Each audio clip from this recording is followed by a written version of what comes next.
On accueille Régis Juanico, qui est député Génération.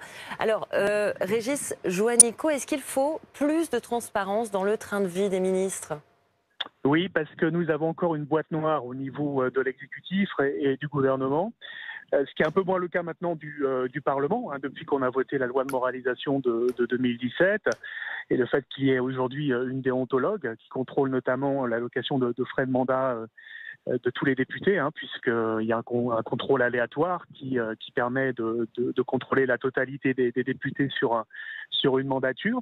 Il reste encore une zone d'ombre quand même sur la présidence de l'Assemblée nationale et celle du Sénat. On l'a vu avec l'affaire de François de Rugy, puisque là, on voit qu'il y a des frais de représentation qui sont soumis à très peu de contrôle.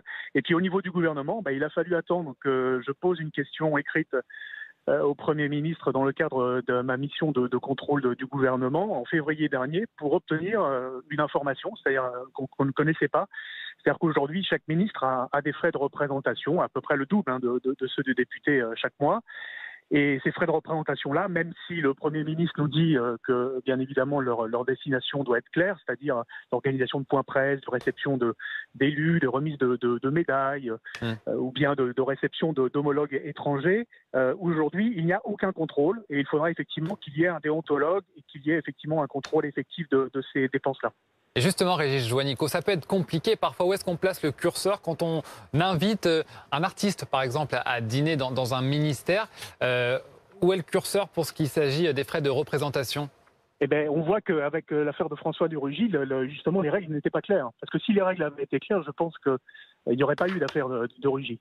Donc, il faut qu'il y ait des règles suffisamment claires et que les circulaires puissent détailler très précisément quels sont les types de dépenses liées à l'exercice des missions ministérielles qui sont concernées par ces frais de représentation pour éviter de nouvelles affaires et de nouveaux couacs. De ce point de vue-là, je conçois que ça soit difficile d'établir une frontière, mais nous le devons à nos concitoyens qui exigent de la transparence et une transparence totale sur ces dépenses-là. Une dernière question sur les contrôles, puisque vous en parliez, ne serait-ce que sur les contrôles qui ont lieu à l'Assemblée nationale. Est-ce que vous estimez qu'ils sont suffisants et qu'ils sont faits en toute indépendance ?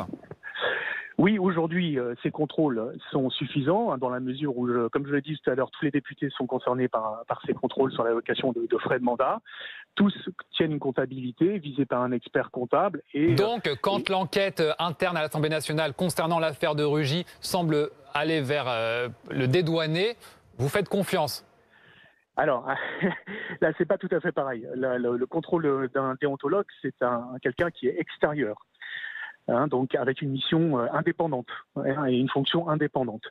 J'attends d'avoir les conclusions mardi complètes de l'enquête qui est menée. Après, je pense que François de Rugy, ce qui a conduit à sa démission, c'est pas forcément le fait de savoir si les dîners étaient d'ordre privé ou professionnel. Certains participants disent que c'était pas très professionnel, donc voilà, on a plusieurs versions. Mais c'est plutôt les photos qui ont choqué nos concitoyens de dîners luxueux avec des homards et des grands crus. C'est plutôt cela. Merci beaucoup, Régis Juanico, député Génération, d'avoir été avec nous.